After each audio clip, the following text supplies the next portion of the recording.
Kind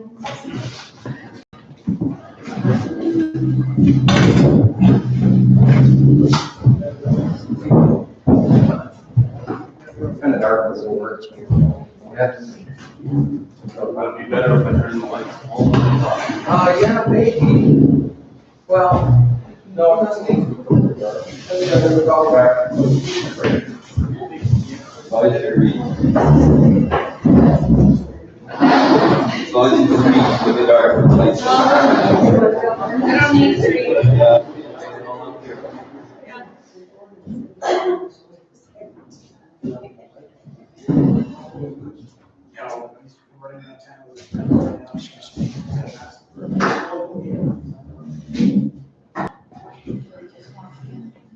There we go. So, we'll teach you guys a song in Spanish. And, but I think before we start, I'll get the elephant out of the room. Did anybody see a luxury car coming in? Okay, I won't. No, we had our rental car that upgraded us. So we're here in an Audi. And somebody coming in and said, whose Audi is that or whatever. So yeah, we're raising funds so that we can pay for our Audi.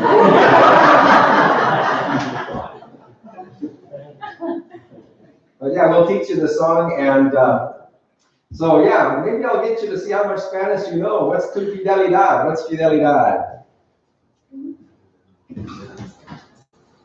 Fidelity, faithfulness. Okay, grande, big, right? Incomparable. Incomparable. Yeah, and you're already reading that in English. There you go. Nadie. Huh? No one. Nobody. Yeah. Es como tú. No one is like you. And then the capital T would stand for you, for God. Bendito Dios. Blessed God. Yeah. And then grande es tu fidelidad. Great is your faithfulness. Yeah. So now you know. Tu fidelidad es grande. Great is your faithfulness. Tu fidelidad incomparable es. Your faithfulness is incomparable. No one is like you. Blessed God. Great is your faithfulness. So you're going to sing this with comprehension. Okay, Janice will sing it through once, and then we'll start over, and then we can all sing it together.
grace to be very loved.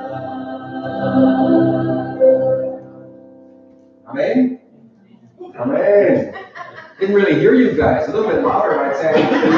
We'd like to take you along with us, but you'd be our silent supporters, I think.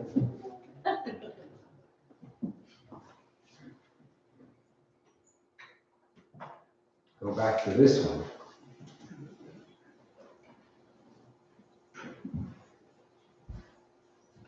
Okay. Good. So, just go on here. So you may recognize this couple in physical presence. This is something in place close to La Paz. It's called the Valley of the Moon. And I guess an astronaut came there and wanted to build a golf course. And he said, this place looks like the moon, but it's just sort of like, the Badlands and the Black Hills. But we've been, or in our experience in our married lives, we've pastored 3 different churches. The first one was in Eagle River, Ontario, in rocks and lakes and trees. And the second one was Moosomin, Saskatchewan, for about 5 years. So that's when I was a part of your ministerial group here as well. We meet with Don Owen. He was your pastor at the time. And then the third church was First Baptist Calvary, just before going back out to Bolivia now. And then in the interim time, we were missionaries in Indonesia from 99 till 2010. And then I was Western Canada rep for CBN for 3 years, and then at First Baptist Calvary. And now we've been in Bolivia for just over 2 years. So that's a little bit about ourselves. We have a son who's 31, living in our house in Calgary. We have a daughter who's 29, married, living in Edmonton. No grandkids yet, just a grand dog. Not a bad dog, but still. Still waiting for grandkids. And so that's kind of just a little bit about us. Bolivia is where we've been. And issues of poverty. It used to be a lot higher. It used to be 2006 was 70% of the people living on $2 a day or less. That's actually come up under the current president, who's been president for 14 years. And but still has a ways to go. One of the things you deal with in Bolivia is just the altitude. If you were up in this area, it could be like 14,000 feet. And where we live, it's about 8,000 feet. And then in this whole region here, the Amazon basin, well, it's just like, 500 feet above sea level. So it's very different. The one is hot, humid, tropical kind of, jungle. And this is more, valleys. And daytime highs are like 28, nighttime low. In the summer, it's like 10 degrees, 10 to 12. Nighttime low in the winter might be like 4 degrees. But the daytime, it still always goes up to about 28. Rarely goes over 30. And it stays that way all year round. So just about perfect climate. And so if you're looking for a place to retire, that wouldn't actually be a bad idea if you want to get away from the snow. Elections. Canada's elections coming up when? 21st. The 21st. Bolivia's is the 20th. And the current president is indigenous. He's really supported the cause of the indigenous people. He's done a lot of good as far as getting, water, electricity, different services into more rural communities. But he's also bent the rules to be able to stay in. And he was only supposed to be able to run 1 term. And so he actually just abolished the country and started over with a new constitution. And so then it's a new country. So he's then the first president of the new country. So he can run again. And then the 3rd term, I'm not sure. But now to be able to run again this time, they had just a vote in the country, and he lost that vote. And but he didn't like the results, so he took it to the Supreme Court. And the Supreme Court said, yes, you have the right to run again. And so he's running again. But not everyone's happy, with those results. And plus, the economy isn't doing quite as well now either. So past elections, he actually won with like a 60%, percent of the vote. This time around, they did a poll and he had 31%. And the next person in opposition had 24. And then last week, there were some large demonstrations, probably 1 million people demonstrating in Santa Cruz, and 100,000 in La Paz, and the same in Cochabamba.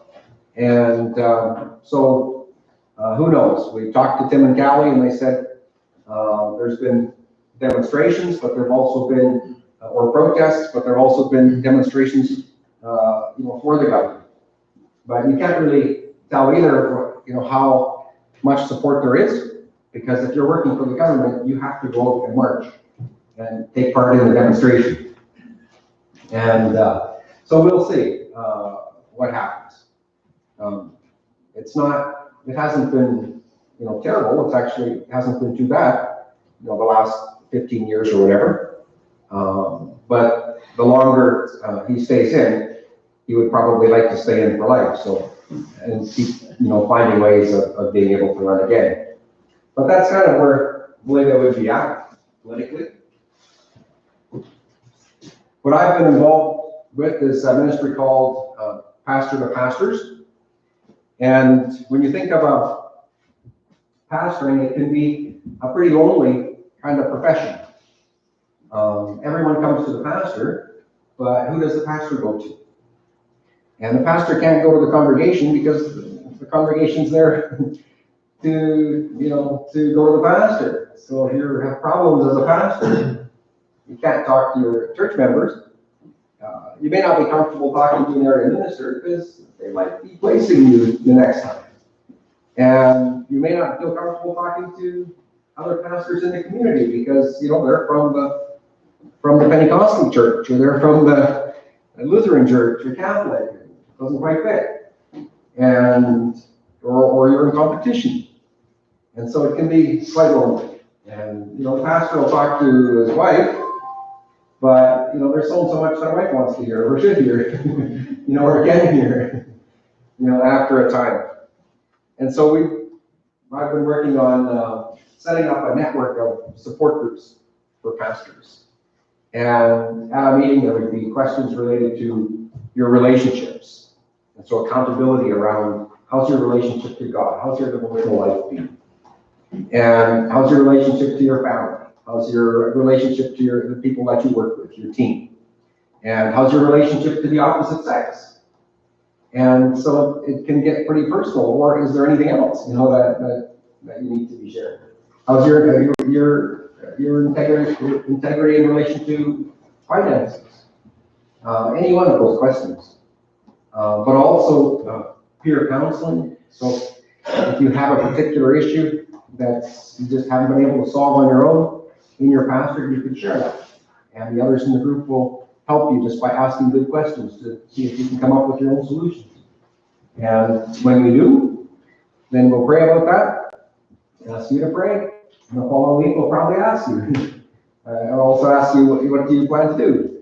And the following week we probably ask, what did you do last week? So there's some intentionality, in dealing with things, and help in dealing with those things. And so and then also mutual prayer. So sometimes we do all of those things, but there's one meeting too. One guy came in, and you could tell he had a rough week and he needed prayer, so we prayed for him. And said, anyone else? And nobody else volunteers. And we just spent like 2 hours just, everybody praying for each other. And so those are the kinds of things that happen, at the meeting. So we have a base group going in Santa Cruz. We started with bigger cities, and Oruro, La Paz, and Cochabamba, and some of those places like Oruro already has 6 more groups. Cochabamba has 4 more. Santa Cruz is going to have another one. La Paz, probably 2 more. And then we're also looking at starting in other places, Tarija, Bermejo, Yayagua. And then we have some funding now to make it a denominational project. So the denominational leaders will actually be responsible for it as well. So turning it over right from the start to national leadership. So that's what I've been most involved in. And so then I'll let, this is just a retreat that we had. The first year we had about 34 pastors at a retreat. And the second year, or this year, like in August, we had actually over 100 attend. Probably 80 of those were pastors. And the rest were, pastors' wives, brothers who wanted to come. So a good response. And they know it's a need, but it's not something easy because you can't force transparency. You can't force trust. You can't force, those kinds of things. You can't force people to share things that are really of concern or to them. And it's threatening. And so not every pastor wants to do that either. But there's others, and once they see that this is working and having good results, in our group, a younger pastor said he wouldn't be in his church if it wasn't for the group. And we have the denominational president. He's in our group, this guy right here. And he's very busy, and sometimes with, problems at a high level. But every week, if he can make it, he's there. And another guy who had been in his church for 25 years, and his congregation decided that was long enough, and decided he should go. He still hasn't found something new. So it's also helping him just to deal with, the loss of that, long pastoral tenure. And so those are the kinds of things that we've been able to help with in the group that I'm leading. So I'll let Janice talk a little bit about what she does. Of course, every place I go, it's music, and I don't remember not knowing how to play the piano. And I've been in music ministry since I was 10 years old. In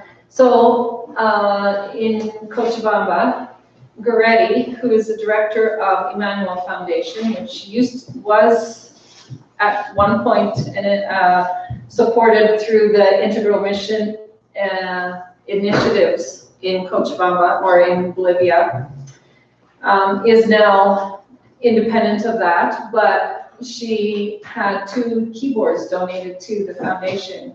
And so she asked me if I'd be interested in coming to teach the kids how to play the keyboard. And she asked me this after we'd only been there about 6 months. And I was like, I need to learn more Spanish before I can do that. And in the meantime, we were home for a holiday, and then my dad passed away last year in February, so we were home for that. So I ended up starting to teach there in March of last year. And I have 8 students.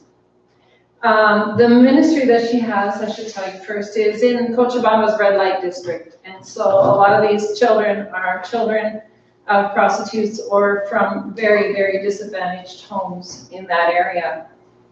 And so they come from not a very good home background. They also have experienced a lot of physical and emotional and abuse in their lives.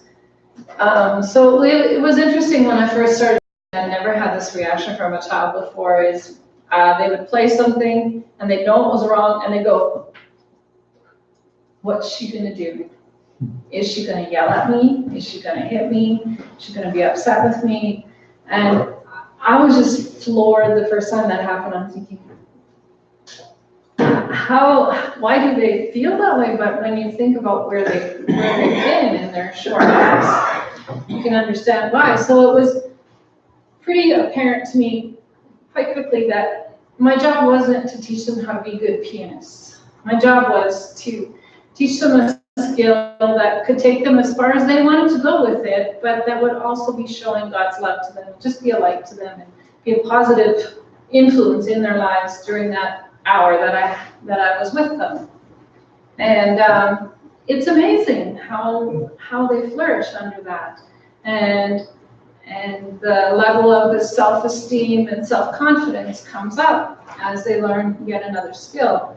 The foundation also has a really holistic approach, and it's the same in Casa de la Amistad, GIRE, a lot of the children's programs that CBM supports, where it's about teaching them hygiene, teaching them social skills, manners, how to take care of themselves. It's helping them with their homework.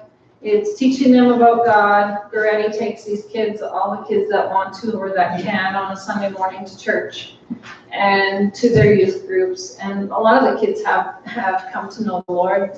And when she first started the ministry, it was like, you can minister to the kids, but you can't touch the moms. Well, the kids touch their moms. And so there have been moms that she's been able to help get out of the prostitution profession, whatever you want to call it, but to get out of that and to get different training. Some of the moms are now going back to evening school so that they can get an education to get other jobs besides what they've been doing. And the kids are the influence in their lives. And recently, one of the students, or one of the boys at the school, he got baptized. And his mom was at the baptismal service, and she's been attending our church along with her kids. So that's really neat.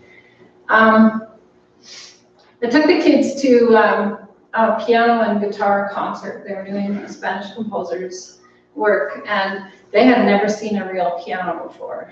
I mean, you get a keyboard just on top of a table, and they have no idea how, what's inside this thing that makes it work. And so I was able to take them up afterward and let them see how a piano works inside. And they were just fascinated. And it also just inspired them to keep practicing more.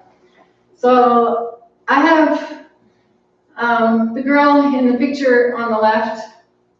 She's the oldest of 4, and her mom is quite abusive. She has scars on her face that are not just ordinary scars. She was very quiet and reserved and sometimes sad when I first started teaching her, but then the last day that I was there, and it's the first time she's ever done this, she actually gave me a kiss on the cheek, not just a hug. And I was just like, oh, now I have to go back. But it's just amazing to see these kids grow. And they're smart. 13 of the 46 kids are in the top of their class. One of the students, girls, she graduated from high school a year and a half ago at the top of her class. And she has a full scholarship to university, and she's doing pre-med. And it's just amazing what the difference of somebody caring and helping in all areas of their life, not just and what a difference in their lives, and hopefully break that cycle of going into the same thing as their moms. So that's what I've mainly been doing. I've also started playing on the worship team at the church, so learning Spanish choruses from YouTube. And playing along with the worship team. So that's been interesting too. And when I go back, I will be picking up a few students at the Casa de la Amistad as well to teach them keyboard skills. Janice, how did you continue? Please say a few things about this. Oh, picture on the left, the 3 pictures. Was it a month after we got to Bolivia? Oh, Yeah, we were just getting settled and starting with language school. And the denomination they asked Bill if he would do a theological consultation on an issue that they were doing in the Bolivian Baptist Union regarding Reformed theology. And Bill goes, I've just been here a month. I have no idea what people are, what they're thinking, don't know the culture, and I certainly don't know enough Spanish to tackle this kind of a subject. So at first he said, no, I don't think so. Or maybe I can do like one session of 45 minutes. Well, when the posters came out, he was scheduled for, his picture was the biggest on the brochure advertising this. And he was scheduled for 2 afternoons. And so he ended up doing it, but with a translator, because he's going, I don't have the Spanish. So, and just kind of leading them through a process of the whole, I mean, there's a broad range of Reformed theology ideas out there, and then what do Baptists believe? Well, every Baptist church has their own constitution and does, has their own different ideas. And so he just took them through the process and then going,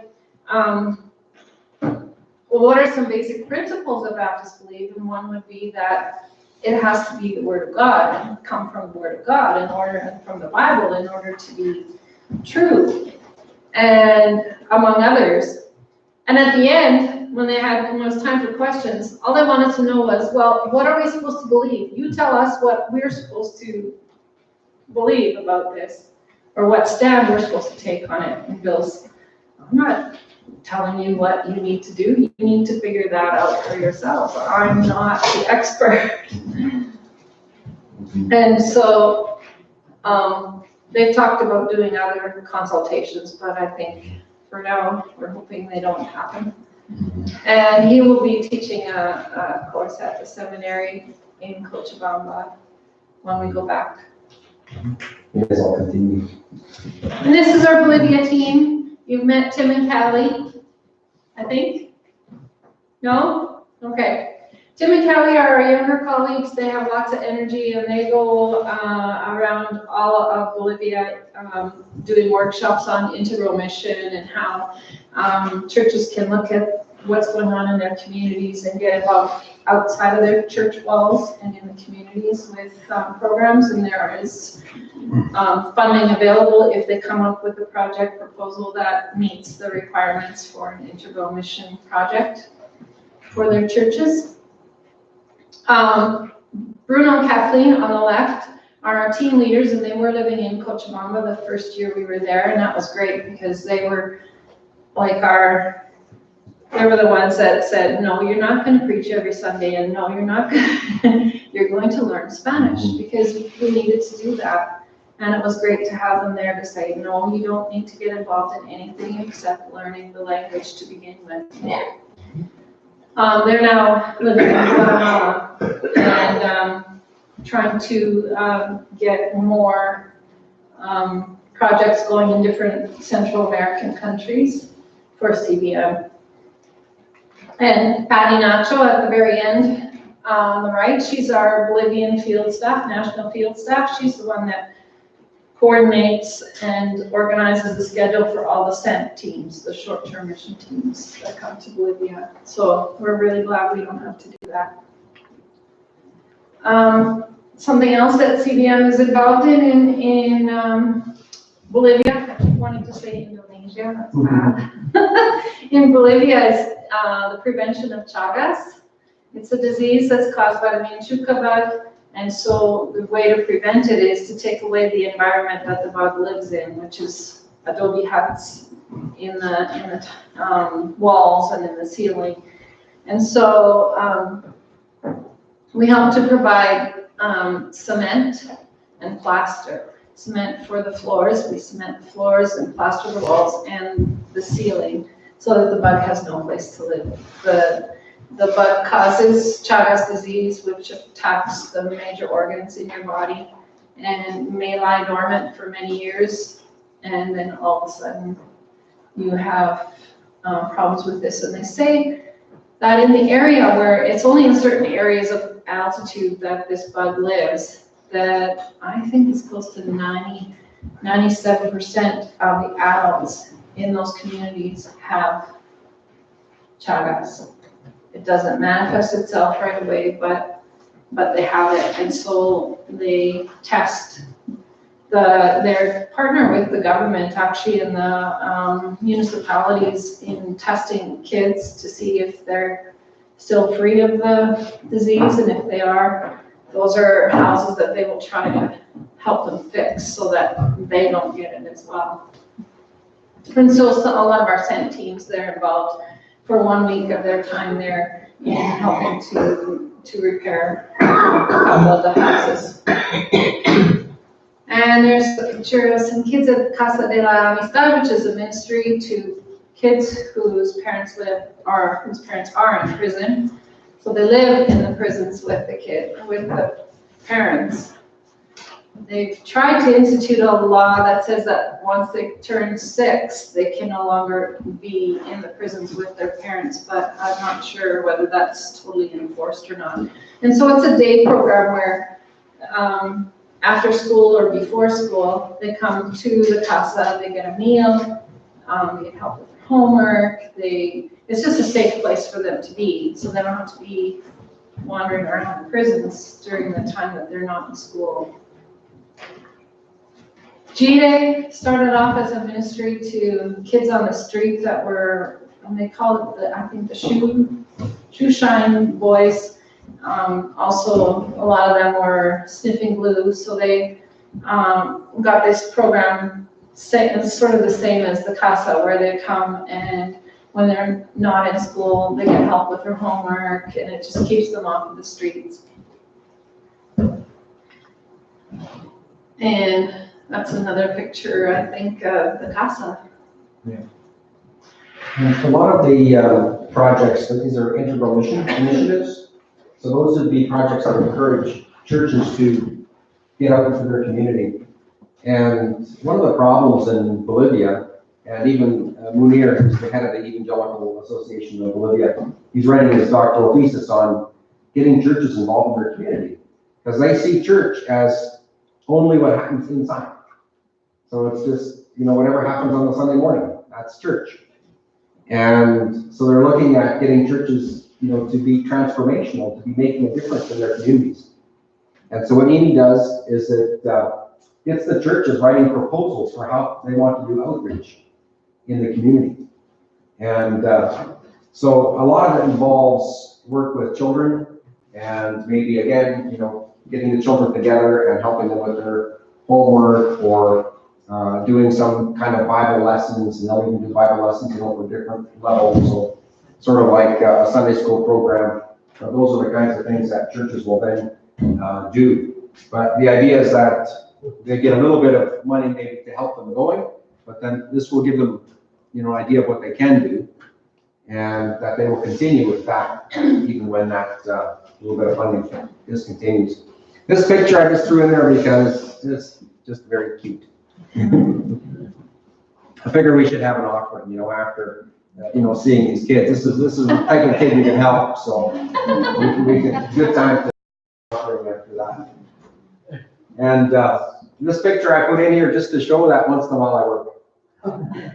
But, the wheelbarrow's empty, but there's a picture there anyway. Yeah. Walking into the light, walking into the light. And so this is something, this is La Paz. And so you get an idea, of the immensity of the task of even just reaching a place like that. You can crisscross La Paz in cable cars. They've got about 8 different lines, and each line is probably miles long. And it crosses the whole city. So it's pretty neat. So if you want to go there just to ride the cable cars, it's about 60 cents, for one ride. You could probably ride, across that whole city every direction for a couple of dollars. And, but this is what you'll see. This huge building here is what the current president built, Evo Morales. And so that's kind of his building. Right around the middle there is where all the other government buildings are. And with church planting and discipleship, and especially that idea of discipleship. Because when you look at Matthew 28, it says, teaching them to obey, right? Everything that I've commanded. It's not just information. And that's often what happens is we get together and we're just, receiving information. And, the guy that I've been doing some training with, he says 97% of the people don't do anything with things that they learn in workshops or seminars. And people do a lot more if you decide what you're going to do. And if you write down when you're going to do it. And if you share that with someone else, almost right away, when you're going to do it. then that probability of actually doing something with that information goes up to like 40%. And so that's what this discipleship means. It's something intentional, teaching them to obey. And so that's what these materials, what I'm doing with the pastors is that way too. Is that you're in a group, you're going to be asked how things are going in different areas of your life. And if you've decided, that you're going to do something in 1 week in your ministry, the next week, somebody will probably ask you. And so it's just intentional growth. But this is designed to be intentional growth, not just with the pastors, but with your leadership and with the whole church. And I know I have a friend in Colombia, and he's using the principles of pastoral de pastores, pastoring of pastors, which is essentially just discipleship. But he started off with 13 people, but this is the way they ran their church. And I'm not sure how long he's been doing it. And I'm sure it would be more than 10 years. But he now has 54 groups in his church. And they meet for worship. But even in the worship service, you might split up into groups and be praying for each other and sharing. And they have over 500 that come to their worship services. But everybody is in an intentional discipleship group. And when new people are added, they come in through those, there's no other way than just coming in through one of those discipleship groups. And so the Union, Baptist Union of Latin America, they're promoting this kind of discipleship all around Latin America. And the Bolivian Baptist Union, which is what we're a part of, they want to be a part of that. And I think it's a great program. But they don't really have any extra money. I think the whole denomination, 250 churches only has about $200,000 to work with. And so recently, when Alberto, our president, was supposed to go to Argentina for one of these training events, his leadership said no. And I think he agreed, no, we can't. And it was going to cost $600 to fly. And when you just have such a small budget, even that $600 is too expensive. And so what CBM is doing is granting them $10,000 this year to help with that. And what they're going to do is take 4 key leaders and have them go and take part in these different training events that are happening around Latin America. And so you can imagine, you need even 4 people, it was $1,000 each time they went, right? And it's $4,000 a crack. If there's 4 of them, they go to 4 training events. They don't even get to do that much. But at least you can begin to get some of your people trained, and they can then, start training others in the same thing. So that's something brand new as of this year, and so related to that. This video will give you an idea of how it can change a church and how a church has gotten involved in sending a team and just what it did for them.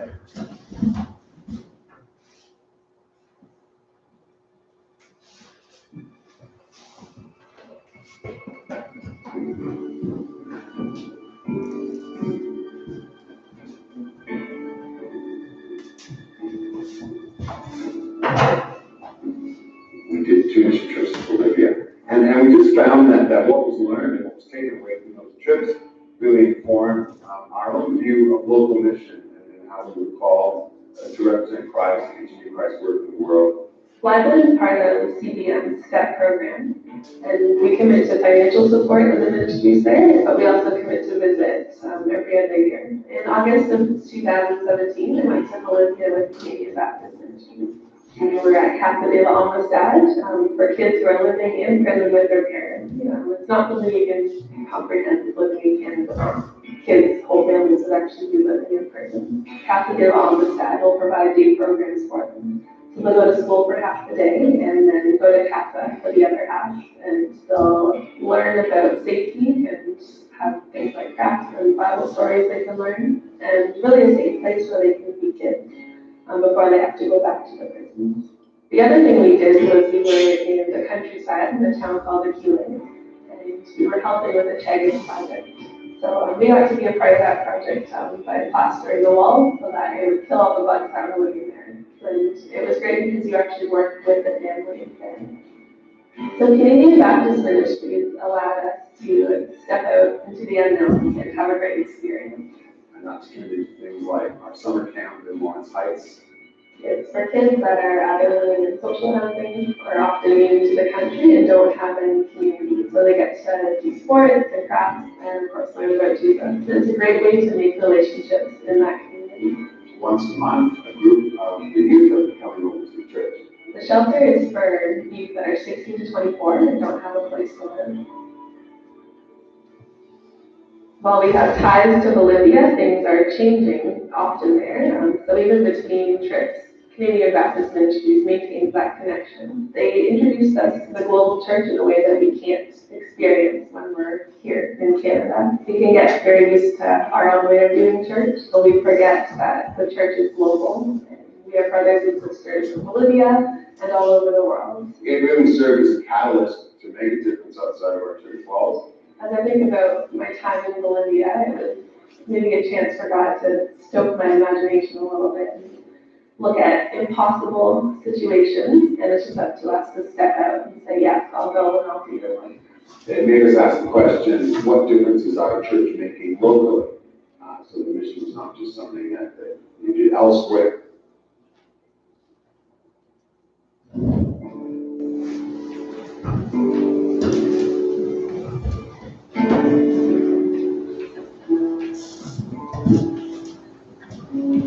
That's the purpose of that. It's falls under global discipleship.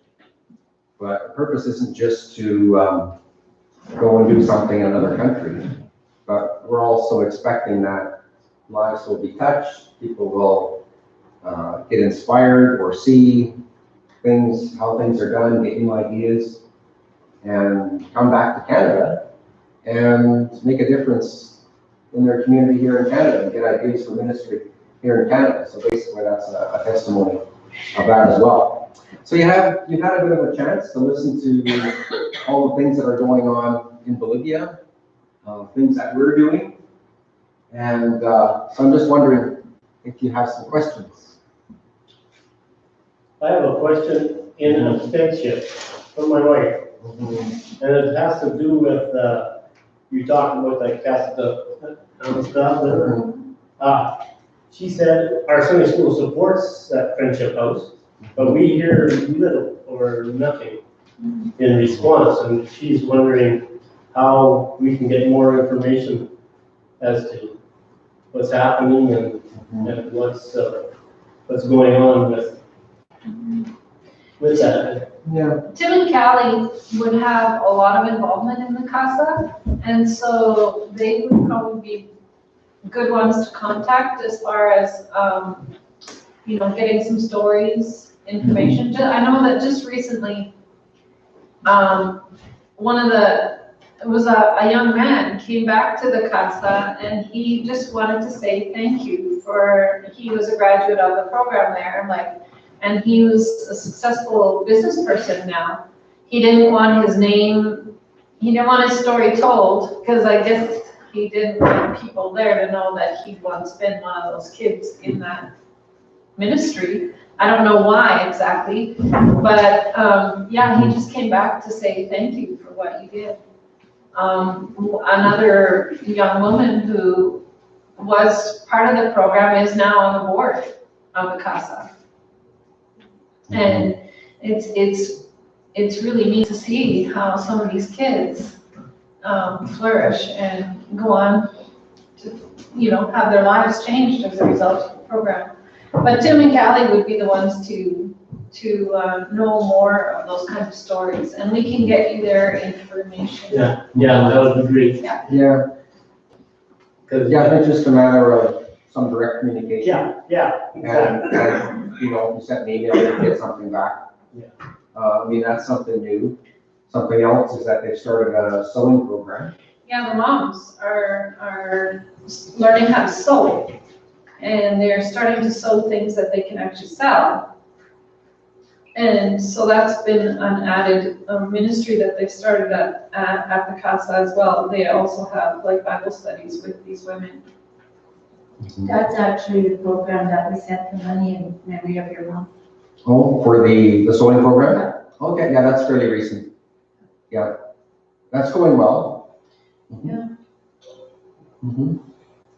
The CASA, yeah, I mean, it's difficult because they have like 150 kids. And I don't know how many full-time staff, maybe 5. Yeah. And I mean, those kids aren't all there at the same time. But they are stressed with and because whatever, those are challenging kids too. Yeah. And if you've got an average, ratio of like 30 to 1, it's kind of chaotic. But they do their best with what they have. And they do get volunteers coming from other countries, or short-term volunteers.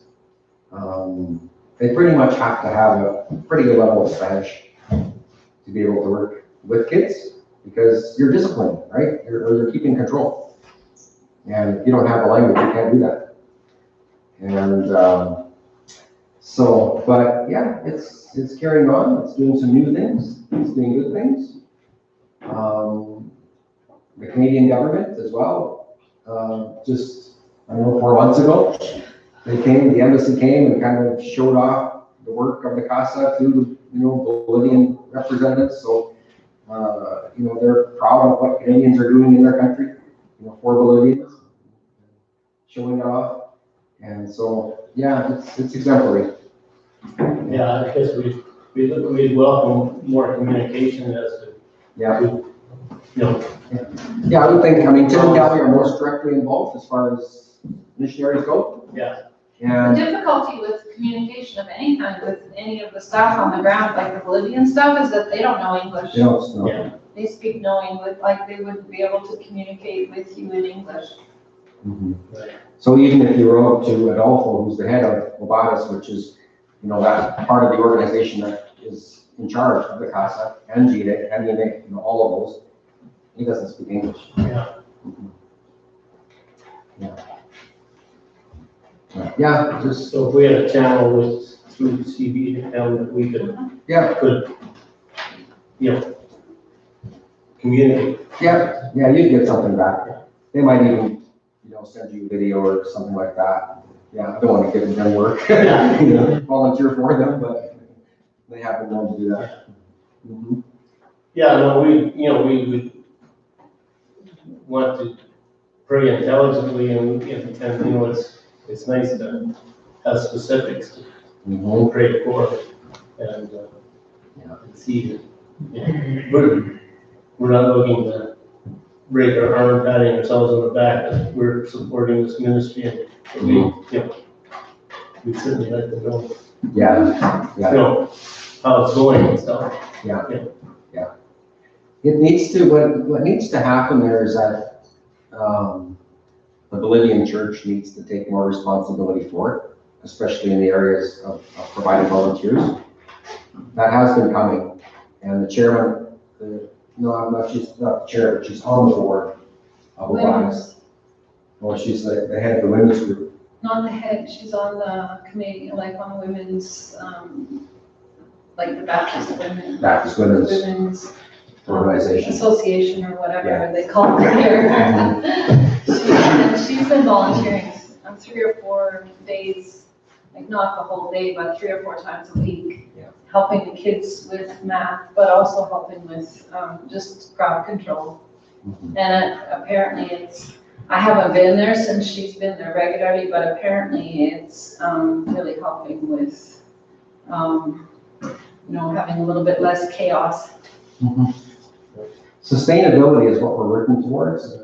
And so for, this discipleship program, that's their idea. That wasn't ours. And even this pastoring of pastors, pretty much their idea. And, I've been trying to take others along with me when I go to these trainings, and also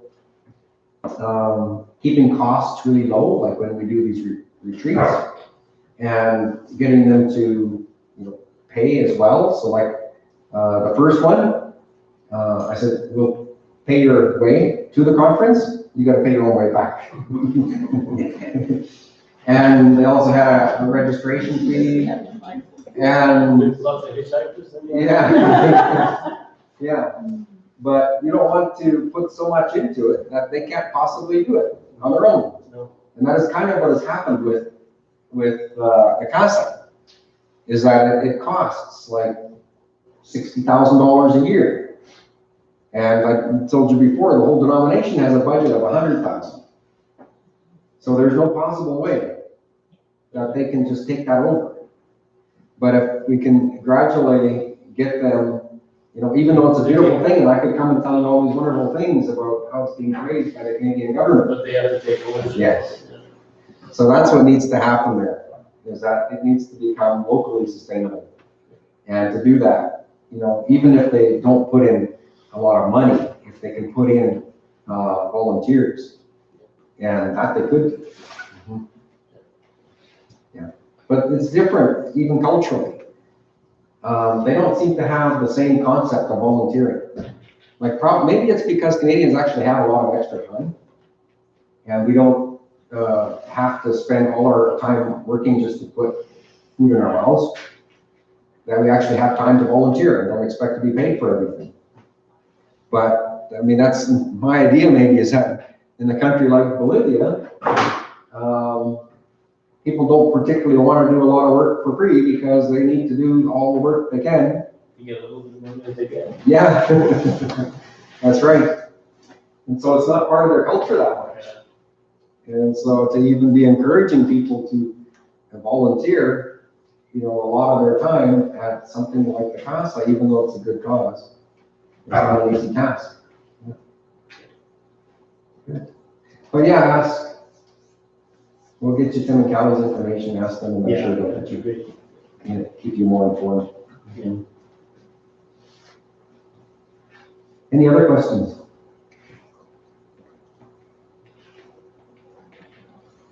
Janice mentioned that some of the students who had come from homes of prostitution. Is prostitution in New York City a lot worse than, say, here in Canada, inner cities of Canada? I know from Granny that there are 3 legal brothels and about 13 illegal ones just around where she has this house that the kids can come to if they, when they're not in school, and they can also come if it's not safe for them to be at home.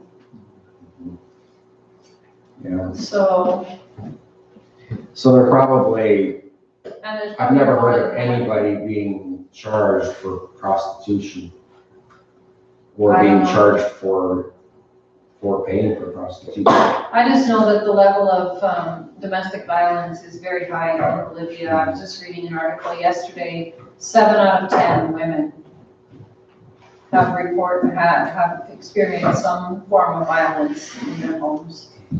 And that's the ones that they know about. Yeah. So it's very high. So that is something the government is focusing on. And one of my prayer for any of the girls that are, especially the girls at the foundation, and when they get into like the adolescents and the teenage girls, they're beautiful, and I just pray that God protects them from abuse. It's actually very hard to get out of, and it can be generational, just going from, you know, parent to children. And so in the case of these kids, like that girl who's got a full scholarship to studying in pre-med, you know, pretty sure she'll get out of it because, you know, she's setting herself up to do something that can make more money than you could make as a prostitute. And, but that's probably what you need to do. Like, it takes a lot of support.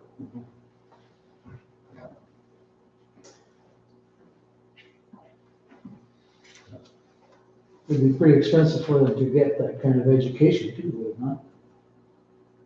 I mean, it's not like the States was $40,000 a year, but it was still. I think universities don't cost that much in Bolivia. It's actually very cheap to go to university. The books probably cost more than the actual tuition. Yeah. It would probably be a matter of getting in.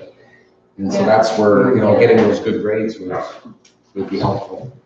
Mhm. Yeah. Any other questions? Now's your chance. How many people are there in Bolivia? The population? It's about 10 million. 11 million. How big is it? It's a pretty big country, or? It's about the size of, say, Manitoba and Saskatchewan combined. So it's not that small. It's not as big as Canada, but it's not small either. It's not that populated really, then. No. So I mean, Manitoba and Saskatchewan would be like 2 million, right? So I know the Philippines, it would be about the same size, and it has 150 million. Yeah. Yeah. Big difference. Be quite concentrated in certain areas of where the cities would really. Cities, Yeah, I mean, Santa Cruz, I got 1.5 million. La Paz, Alto, 2 million, so that's 3.5 million. Probably another million in Cochabamba. You're looking at 4.5, probably between those 3 or 4 cities, half the country's population. So Yeah. what is one? 1.5. 800,000, so then that's bigger than, more people than Winnipeg. Yeah. Yeah, a lot would be just in those cities. And then other cities like Oruro is like 150,000. And yeah, Sucre probably 150, 200,000. But yeah, it's not super populated, but it's still, 5 times the density of Manitoba and Saskatchewan. Yeah.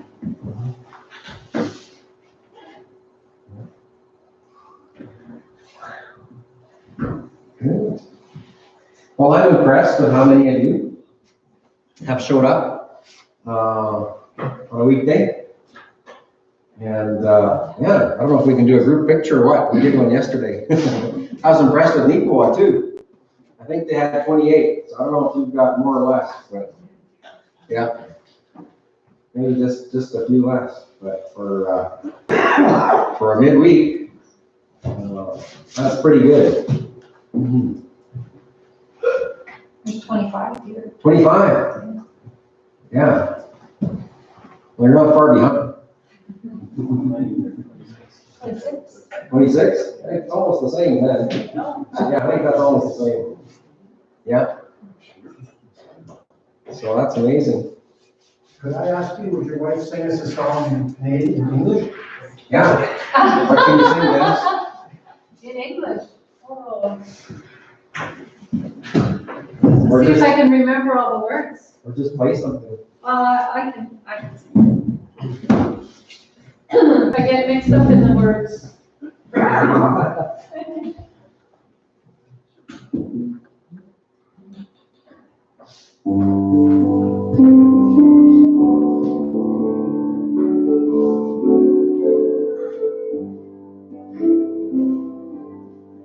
Life is easy when you're up on the mountain. You've got peace of mind like you never had known. But things change when you're down in the valley. Don't lose faith, you're never alone. For the God in the mountain is still God in the valley. When things go wrong, He'll make them right. And the God in the good times is still God in the bad times. The God of the day is still God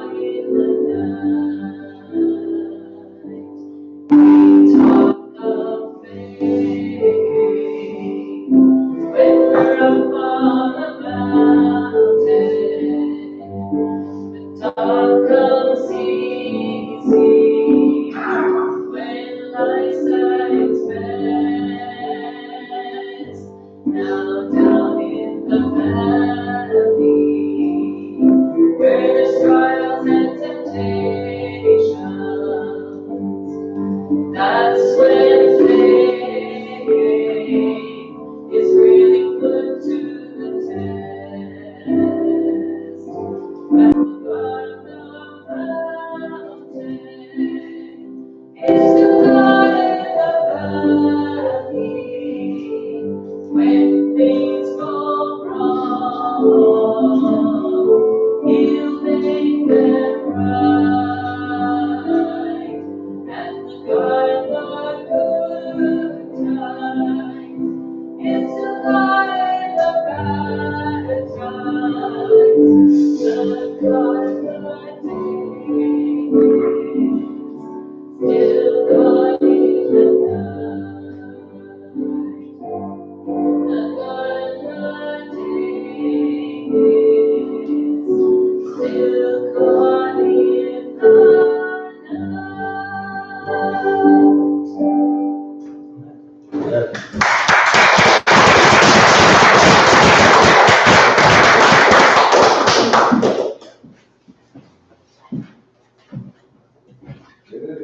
Pastor? I'm not singing this song. Oh.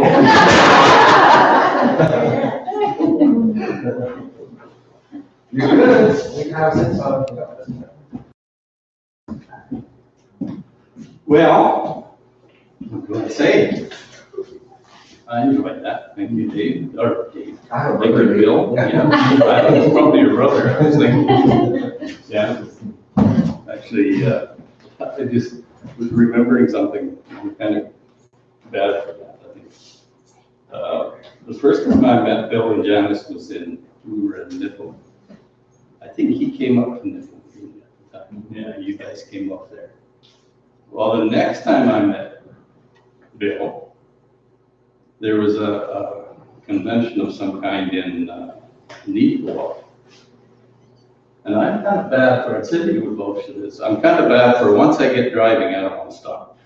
So we left Neepawa, and I probably drove almost all the way down, and I ran into Bill in the motel there. He maybe doesn't remember this, but I ran into Bill in the motel there, and I needed to go to the washroom so bad. And I hardly had time to say hello, so I just kind of brushed right by him, and he kind of was standing there with a look like, how rude is this guy?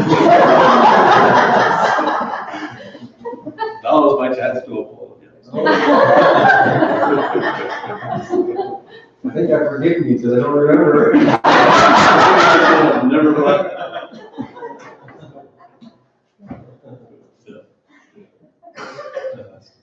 So is there anything else we need to? I've enjoyed the evening. I think we need to say thank you. Was there anything else we had planned? I don't remember.